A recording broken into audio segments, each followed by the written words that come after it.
करता है जिसकी मदद से वो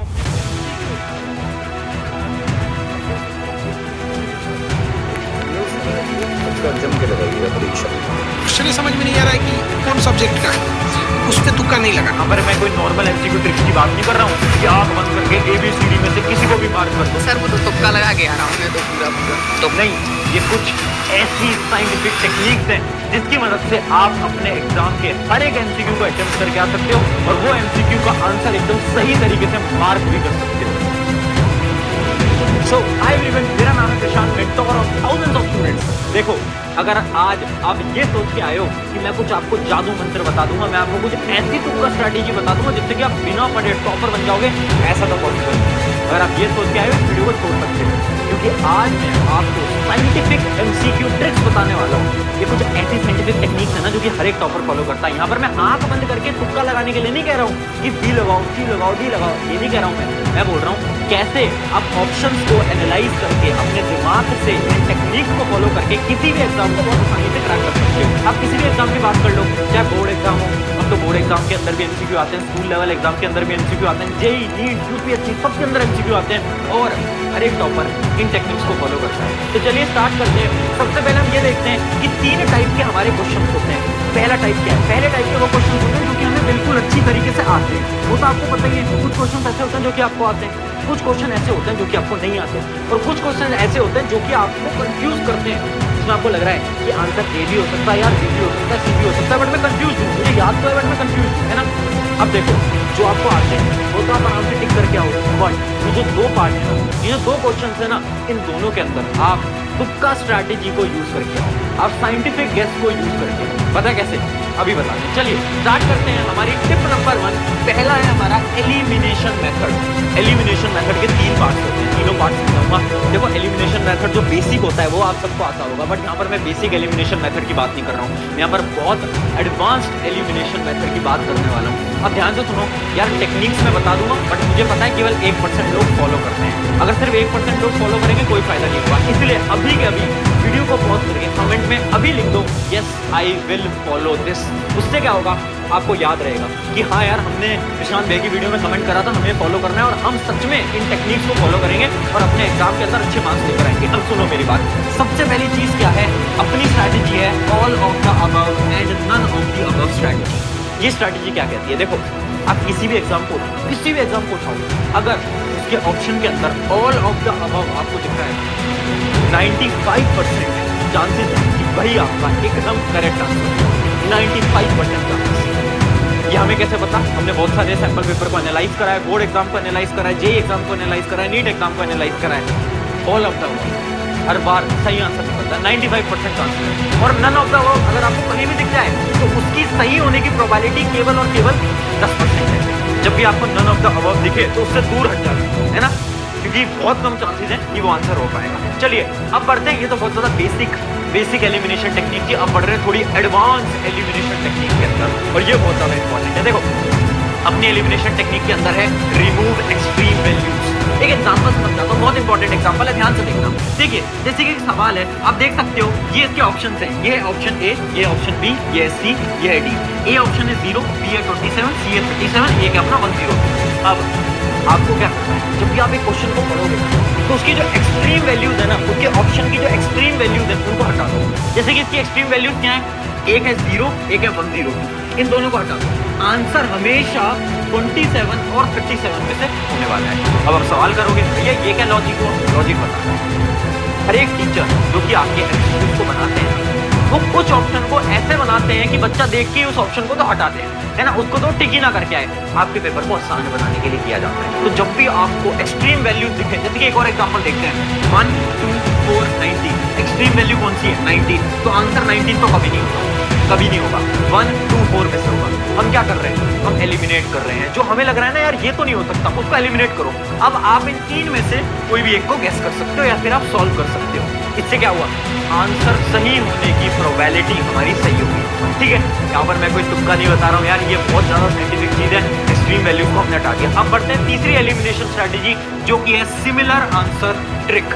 देखिए, टीचर्स क्या करते हैं, टीचर्स आपको कंफ्यूज करने के लिए ऑप्शंस में सिमिलर ऑप्शंस डालते हैं और वो जो सिमिलर ऑप्शंस होते हैं ना वही आपके करेक्ट आंसर होते हैं। समझ नहीं आया, चलिए एक एग्जांपल से समझते हैं। देखिए जैसे कि ऑप्शंस हैं 5, 10, -5, 17। आपको 3 ऑप्शन दिख रहे हैं। अब ध्यान से देखो 90% से ज़्यादा चांसेस हैं इसका जो सही आंसर है वो या तो 5 होगा या तो -5 होगा। पता है क्यों?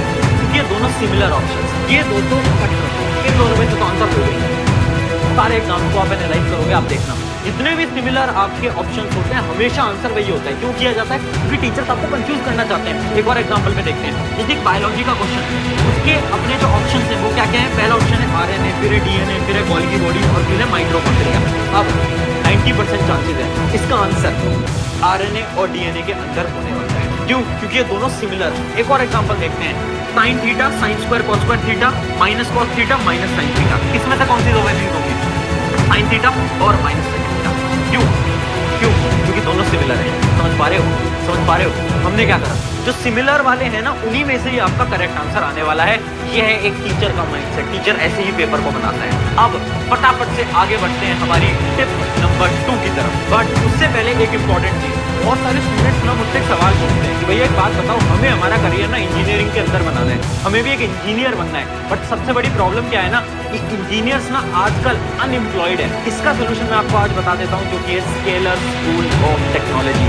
ये एक ऐसा कॉलेज है जिसके अंदर आपको लेटेस्ट पैटर्न के अकॉर्डिंग लेटेस्ट स्किल्स को पढ़ाया जाता है और सिखाया जाता है। जैसे कि AI, ML, ये जितने भी लेटेस्ट स्किल है ना जिनसे कि आपकी जॉब लगने वाली है, ये सारे स्किल आपको इनऑर्गेनिक सब कर लिया, मुझसे क्वेश्चंस पूछना कुछ रिवाइज कर लेना यार।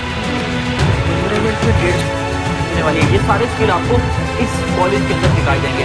सिखाएगा कौन? ये फैकल्टी, कोई नॉर्मल फैकल्टीज नहीं है, ये वो फैकल्टीज हैं जो कि इंडिया के टॉप जो बड़ी बड़ी कंपनीज हैं उनके सॉफ्टवेयर इंजीनियर्स रह चुके हैं। इसके साथ साथ स्केलर के अंदर आपको 1 साल की पेड इंटर्नशिप मिलती है। सिर्फ इतना ही नहीं, सबसे अच्छी चीज़ क्या है ना कि स्केलर स्कूल ऑफ टेक्नोलॉजी के अंदर बहुत सारे नए नए इनोवेशन किए जाते हैं, जिसकी इनका एक बहुत अच्छा पार्ट है जिसको हम बोलते हैं बैच सक्सेस मैनेजर, जो कि हर एक स्टूडेंट के साथ हमेशा रहता है 24/7। और इसी सारी चीज़ों का नतीजा है कि 1 साल के अंदर जो स्केलर स्कूल ऑफ टेक्नोलॉजी है वो बहुत सारे स्टूडेंट्स को बड़ी बड़ी कंपनीज के अंदर प्लेस करवा चुके हैं। सारी डिटेल आपकी डिस्क्रिप्शन में मिल जाएगी। अगर आपको अपने करियर को बहुत अच्छी तरीके से बनाना है तो ये पहले बहुत शानदार, बहुत बेहतरीन रहने वाला है। अब चलिए आगे बढ़ते हैं हमारे पॉइंट नंबर 2 की तरफ। तो देखिए ये है आपकी टिप नंबर 2। स्क्रीन पे आप देख सकते हो ब्रेन सिग्नल टेक्निक। अब हम बहुत ज़्यादा साइंटिफिक अंदर जा रहे हैं, एकदम साइंटिफिकली हम चीज़ों को समझने वाले हैं। ये जो टेक्निक है ना ये आपके ब्रेन की टेक्निक है और ये आपको पूरे यूट्यूब पे कहीं नहीं मिलने वाली। ध्यान से सुनो, 2 मिनट मेरी तरफ ध्यान से देखना, कंसंट्रेट करके मेरी बात सुनो। देखो कितनी बार ऐसा हुआ है ना कि आप एग्जाम के अंदर एक MCQ को देख रहे हो, आपको याद तो आ रहा है यार MCQ कहीं ना कहीं तो देखा हुआ है, इसका आंसर मुझे आता तो है, बट आप कंफ्यूज हो गए। आपको लग रहा है यार आंसर A भी हो सकता है, B भी हो सकता है, C भी हो सकता है, D भी, थोड़ा बहुत कंफ्यूजन हो रही है, होता है ना ऐसा, है ना। उन क्वेश्चंस के लिए क्या करना चाहिए, इसको एक एग्जाम्पल से समझाते हैं। इमेजिन करो आप स्कूटी या बाइक लेकर आए रात को अपने घर पे, आपने घर पे खड़ी कर दी और आपने चाबी कहीं पर रखी। अब अगले दिन सुबह आप चाबी को ढूंढ रहे हो, पूरे घर में ढूंढ ली, कहीं नहीं मिल पा रही। अब आप क्या करोगे? कैसे याद करोगे? अब आप ये याद करोगे सबसे पहले कि लास्ट टाइम बाइक मैंने कब ली थी। अच्छा मैं रात को बाइक लेकर आया था, रात को बाइक लेकर आई थी। अच्छा ठीक है, उसकी जो की थी, उसकी जो चाबी थी वो मैंने कहाँ रखी थी? अच्छा मैंने बेड में रखी थी। हाँ यार रात को मैंने बेड में रखी थी। ऐसे ही याद करते हो ना, ऐसी चीज़ों को याद करते हो ना। सिमिलरली अब हमें हमारी पढ़ाई के अंदर भी ऐसे ही हमारे आंसर को याद करना है। देखो एग्जाम के अंदर मानो ABCD 4 ऑप्शन है, तो आपको याद नहीं है, आपको लग रहा है यार मैंने कहीं तो पढ़ा था, तो पता क्या करो, सबसे पहले आंसर को मत देखो। अब ये सोचो ये किस चैप्टर का सवाल है, आपने ढूंढ लिया। अच्छा ये वाले चैप्टर का क्वेश्चन है। अब खुद से पूछो उस चैप्टर में से किस टॉपिक का ये सवाल है। जब ये सवाल पूछोगे ना ऑटोमेटिकली आपको उसका आंसर याद है। अब होता क्या है ना, जब ये रिकॉल करते हो ना कि अच्छा ये इस चैप्टर का सवाल है और इस चैप्टर में इस टॉपिक का सवाल है, तो आपके जो न्यूरॉन्स है ना ब्रेन के अंदर वो कनेक्ट कर जाते हैं और उसका जो आंसर है, उसकी जो मेमोरी है वो आपको अचानक से रिकॉल हो जाती है। तो ये इसके पीछे का साइंटिफिक कॉन्सेप्ट है। अब ये करोगे ना एग्जाम के अंदर, अचानक से आपको आंसर याद आ जाएगा। अगर फिर भी आंसर याद नहीं आता, देखो क्या करोगे, कुछ क्वेश्चन को छोड़ो, आगे बढ़ो। अब क्या होगा, जब आप आगे बढ़ोगे धीरे धीरे आप और क्वेश्चन को सॉल्व करते रहोगे। अचानक से क्या होगा, आप एक सवाल को सॉल्व कर रहे हो, अचानक से आपके दिमाग के अंदर आया यार वो जो पिछला एक सवाल था ना MCQ वाला जो मैंने छोड़ दिया था, उसका आंसर B होना चाहिए। अचानक से आपको याद है, क्यों? क्योंकि शायद आपके जो न्यूरॉन्स है ब्रेन के वो लेट कनेक्ट करे और आपको मेमोरी के अंदर रिकॉल हुआ कि उसका आंसर B होता है। ठीक है, आगे बढ़ते हैं। अगली टेक्निक है हमारी B and C option strategy. देखो ये साइंटिफिक स्ट्रैटेजी नहीं है, ये रिसर्च बेस्ड स्ट्रैटेजी है। हमने बहुत सारे सैंपल पेपर्स को रिसर्च करा है, बोर्ड एग्जाम के, जेई एग्जाम के, नीट एग्जाम के, और हमें ये पता चला है कि 70% जो आंसर्स होते हैं ना वो बी या फिर सी में से होते हैं। या तो बी ऑप्शन होगा या तो सी ऑप्शन होगा। हाँ, तो इसका क्या मतलब है, जब भी आपको कंफ्यूजन हो कि यार मैं ए को लगाऊं या फिर मैं सी को लगाऊं, तो आप सी को पहले प्रेफरेंस देना या फिर बी को पहले प्रेफरेंस देना। आंसर हमेशा बी या सी में से देखने को मिलता है। भैया इसका रीजन क्या है? इसका रीजन ये है, एक टीचर की सोच से सोचो। एक टीचर ये नहीं चाहता कि आपको पहला ही आंसर जो ए ऑप्शन है, ऑप्शन पढ़ती है आपको पता चल जाए अच्छा ये तो करेक्ट है। एक टीचर कभी नहीं चाहेगा पहला ही ऑप्शन करेक्ट है, और एक टीचर ऐसा भी नहीं चाहेगा कि जो लास्ट वाला ऑप्शन है आपको मतलब इतना टाइम लग जाए कि आप लास्ट ऑप्शन तक आओ और आपको पता चले अच्छा लास्ट वाला ऑप्शन करेक्ट है। इस वजह से हर एक टीचर क्या करते हैं ना, बी और सी इन दोनों के बीच में ये अपने करेक्ट आंसर को रखते हैं। ठीक है, ये होती है हमारी बी और सी स्ट्रैटेजी। चलिए आगे बढ़ते हैं हमारी tip number 4, assertion reasoning strategy. देखिए आजकल क्या हो गया है, बोर्ड एग्जाम के अंदर, जेईई एग्जाम के अंदर, नीट एग्जाम के अंदर असर्शन रीजनिंग बहुत बार पूछी जाती है ना। असर्शन रीजनिंग क्या होती है, 2 स्टेटमेंट दी जाती हैं और ऐसे आपको ऑप्शन दिए जाते हैं ए बी सी डी, है ना। इसमें ए ऑप्शन तो ये होता है कि दोनों स्टेटमेंट सही है और जो असर्शन है और रीजन वो दोनों एक दूसरे से इंटर रिलेटेड है। दूसरा ऑप्शन ये होता है कि असर्शन रीजन दोनों सही है बट दोनों का आपसी में रिश्ता नहीं है, जो रीजन है वो उसका नहीं है। और सी और डी क्या होते हैं, असर्शन इज ट्रू और डी क्या होता है, असर्शन इज फॉल्स, है ना। आपने इन क्वेश्चन को सॉल्व करा होगा तो आपको पता होगा ABCD ऑप्शन होता है। अब इसकी ट्रिक क्या है, इसकी ट्रिक ये है 80% क्वेश्चन के अंदर आंसर हमेशा ए या बी में से होगा। भैया ये क्या बात हुई, चलिए एक एग्जांपल जैसे इमेजिन करो ये 2 स्टेटमेंट है। स्टेटमेंट 1 है 2 + 2 = 4 और स्टेटमेंट 2 है in addition we add 2 values, है ना। अब आपको पता है कि स्टेटमेंट 1 भी करेक्ट है, आपको पता है स्टेटमेंट 2 भी करेक्ट है ना। तो ऑब्वियसली बात है सी या डी में से तो कोई हो ही नहीं सकता, क्योंकि सी ऑप्शन क्या होता है, असर्शन गलत, और अपना डी ऑप्शन क्या होता है, रीजन गलत। तो भाई स्टेटमेंट तो दोनों सही है ना। अगर एग्जाम के अंदर कोई भी स्टेटमेंट गलत लिखी जाएगी तो बच्चे ना उसको बहुत आसानी से पकड़ लेते हैं। इस वजह से एग्जामिनर्स क्या करते हैं, हमेशा जो दोनों स्टेटमेंट होते हैं ना वो दोनों स्टेटमेंट करेक्ट ही देते हैं। 80% चांसेस है, 20% हो सकता है बट 80% चांसेस है। क्यों? अगर मैं यहाँ पर ये लिख देता 2 + 2 = 5 और कोई पकड़ लेता, हर एक बच्चा पकड़ लेता कि भैया स्टेटमेंट 1 करेक्ट गलत है ना, स्टेटमेंट 2 तो सही है बट स्टेटमेंट 1 गलत है, हर कोई बच्चा पकड़ लेता ना। इस वजह से स्टेटमेंट्स को करेक्ट बनाया जाता है। बस दिक्कत यहाँ आती है कि क्या वो उसका रीजन है या नहीं। जैसे कि एक एग्जांपल दिखाता हूँ, 2 + 2 = 4 और स्टेटमेंट 2 क्या है, इन सब्सट्रैक्शन वी सब्ट्रैक्ट 2 वैल्यूज। अब देखो स्टेटमेंट तो दोनों सही है बट क्या स्टेटमेंट 2 स्टेटमेंट 1 का रीजन है, क्या इसका रीजन है? नहीं है, क्योंकि यहाँ पर तो एडिशन हो रहा है, यहाँ सब्ट्रैक्शन हो रहा है, दोनों के बीच में कोई रिश्ता है, दोनों के बीच में कोई रिलेशन है नहीं है। तो इसका क्या मतलब है, इसका आंसर क्या आएगा, ए आएगा या बी आएगा, बी आएगा। याद रखना असर्शन रीजन की शानदार टेक्निक, 80% आंसर ए या बी में से आने वाला है। सी या डी को कभी भी टिक मत करना। अगर आपको स्टेटमेंट दिख जाए कि ये स्टेटमेंट तो गलत है तो ही फिर सी या डी में से करना। चलिए ये है हमारी 5th नंबर टिप जो कि है प्रैक्टिस।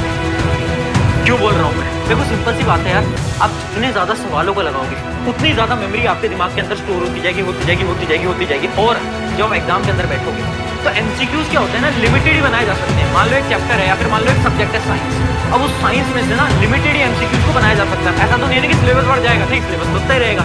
तो आप जितने ज्यादा एमसीक्यूज को प्रैक्टिस करके जाओगे मेमोरी के अंदर उतना ही डाटा स्टोर होगा और जब आप एग्जाम के अंदर बैठोगे तो बहुत ज्यादा हाई चांसेस है कि आप उस एमसीक्यू को देखोगे और आप बोलोगे यार ये तो कहीं पढ़ा हुआ है, ये तो कहीं याद आ रहा है, ये तो कहीं देखा हुआ है ना।